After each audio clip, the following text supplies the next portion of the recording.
Harkening back to the era of early 90s skateboarding, Skate City aims to capture that nostalgia while providing a soothing and lo-fi game to chill to. Instead of being a stickler for precise movement, Skate City takes a more laid-back and casual approach to its gameplay, focusing on the more therapeutic aspects of skating over simulation. The end result is a calming, albeit shallow, experience. But before we jump into this review, make sure you click on that subscribe button and hit the bell icon to stay up to date whenever I put out a new review. With all that said, let's jump into this review starting with gameplay. No story section in this review, as there really isn't one here. All you really need to know is that you're a skater and you're vibing, and that's really about it. Skate City was originally released on Apple Arcade back in 2019, but finds its way over the consoles this week.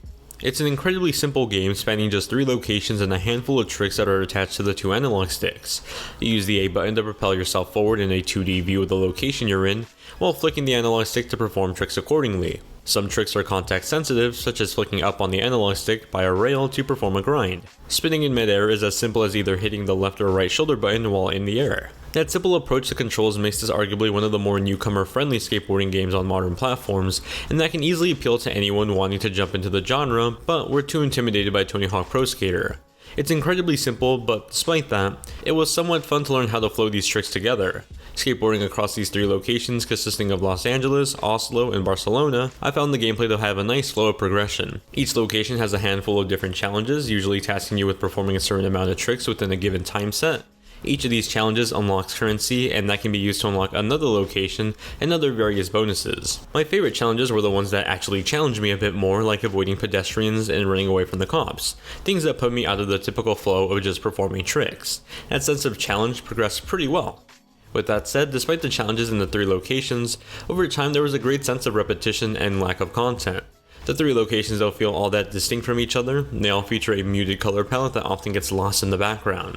Oddly enough, there doesn't seem to be anything that specifically references the locations they're based on either. I live in LA for example, and the best thing I can reference to this LA location is maybe the East LA neighborhoods or Southgate, but that's also a bit of a stretch. There's a lot to do in this game, sure, but at its core, the experience feels shallow. While I understand that the developers were leaning into the simplistic, approachable gameplay style, it seems like perhaps that was too much of a focus with the content taking the hit. Oddly enough, the cheaper $5 subscription to Apple Arcade not only gets you the game for cheaper than you do on console, but you also get the Miami location on mobile. Overall, Skate City was filled with chill vibes that I loved, but only for a short while before I had enough of it. Fully tapping into the old school aesthetic of skateboarding with your friends during the early 90s, Skate City has a lovely art style to it. It adopts a muted art style that fits the lo-fi vibes that the game aims for. With that said, the art style might do a disservice to the locations it tries to capture, as aside from some forgettable designs, the locations themselves start to fade into the background with the more muted colors. In regards to performance, Skate City ran fine on my Nintendo Switch. I was able to maintain a 1080p 60 performance in dock mode and 720p 60 in handheld mode. I didn't really notice any frame rate dips, but I did notice some long loading times between the menus. I'm not sure if that was specifically a Switch version thing, as this is the only copy I had for review, but it's quite annoying after a while.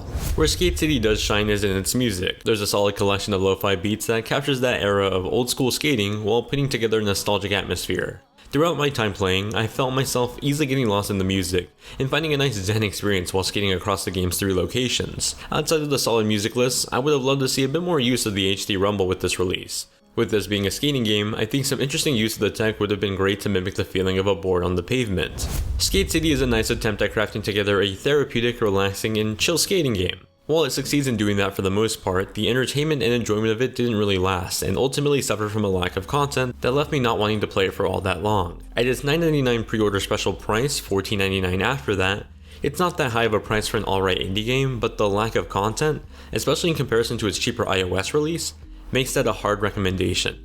Thank you so much for watching my review. If you liked the video, then let me know with a thumbs up and a comment down below. I love seeing a lot more Apple Arcade games make their way to consoles since there's a great collection of games there. This was just one of the more poor releases. Anyway, I gotta get back to playing Resident Evil 8, but until the next video, I'll talk to you over on my Discord server, the link is in the description.